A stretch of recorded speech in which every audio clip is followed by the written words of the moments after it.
A lot of people say, oh, it's vacation, so I'm just going to do as much work as I can, and then I'm going to turn everything off, and I'm just going to fall backwards in a trust fall. Huge mistake. Some specific tips. Any tips to re-enter life after a disruption like a holiday? I have a hard time getting back into my rhythm. Listen, that's life. We don't get up on the horse and stay on the horse. I wish we did. I wish that when we got that sense of flow and momentum where it's like, great, the kids are in school and they're happy and I'm here and everything, something is going to break your flow. So we got to become more like those professional rodeo cowboys. They know they're going down. If you ride horses in the rodeo, you're going down at some point. You're not going to stay up on that horse forever. In fact, they practice falling down because they want to get good at falling down and getting back up. You can't live modern life without getting tossed off the horse.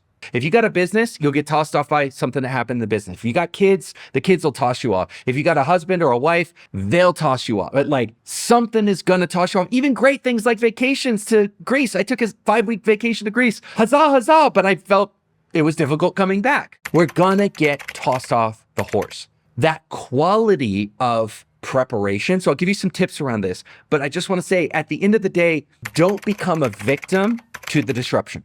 Don't get into your mind like, oh, I was doing so well.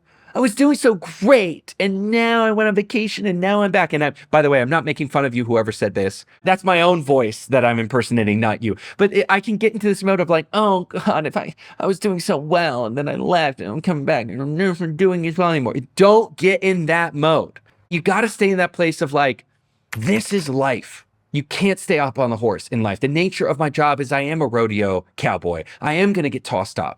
I got to get good at getting tossed off. And so, and having that ability to get back up again is a key facet of my productivity game. Now, some specific tips. Pre and post vacation planning is crucial. Detailed pre and post vacation planning. A lot of people say, oh, it's vacation, so I'm just going to do as much work as I can, and then I'm going to turn everything off, and I'm just going to fall backwards in a trust fall. Huge mistake. When Carrie and I take vacations, usually we're really detailed about how the month before the vacation goes. We're really clear about what we're going to have to contribute during the vacation because, we have a business. We still have to check in once in a while. And more than that, we then go and pre-plan the month after our big month-long vacations and scale that up and down to the length of the vacation. So if you're only taking a 3-day weekend, maybe you only need to plan a couple days before and a couple days after. If you're taking a month off, you probably need to plan the month before and the month after. It scales up and down. I think a lot of people are good at creating the runway, but not the landing strip. Follow me when I say this. The runway is a lot of people are good at knowing that they need to get a lot of work done and clear things off their desk and create a space so that they can go on vacation. I think people sort of intuitively get that.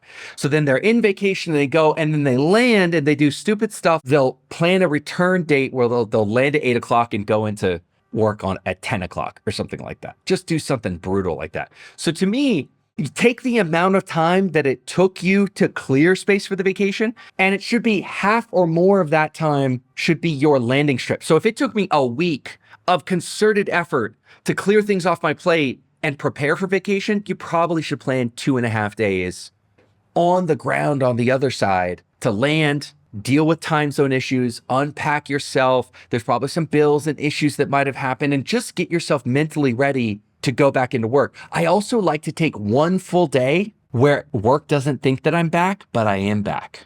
And this is a total hack. Meaning I'll tell work I'm coming back on Tuesday, but I really came back. I flew in on Saturday night. I take all of Sunday to just literally pull my head out of my butt and like unpack bags. Then I take all of Monday just to like open emails and see how bad things are and just get a sense of what's going on. I've usually pre-planned already. So the week is already pre-planned, but then I'm just updating that pre-plan based on what's happened.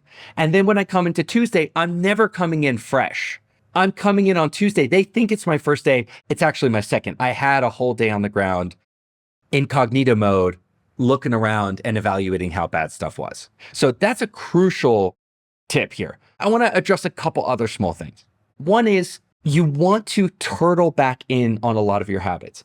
A natural thing that's going to happen when you've had a disruption is in the pre-period of that disruption, maybe you were so in flow that your morning routine expanded. You had your morning routine going, you had your evening routine going, you were going to the gym, everything was all this finely tuned machine. You want to shrink that down and rebuild it in the post period. This is what a lot of people don't get. They'll try to go straight back into everything they were doing before. Now, if it's a small disruption, maybe you can. Maybe if you just took a 3-day weekend, great. Go back into your morning routines, go back into your evening routines.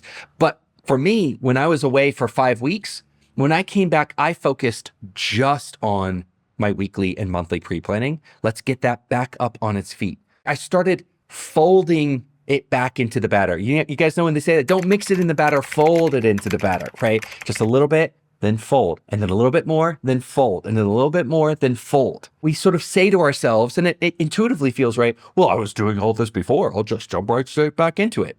Unfortunately, it doesn't work like that. You need to sort of build that momentum back into the level of performance you were at. But the good news is, it can happen really fast. In a matter of 7 to 14 days, I can be back where I was before.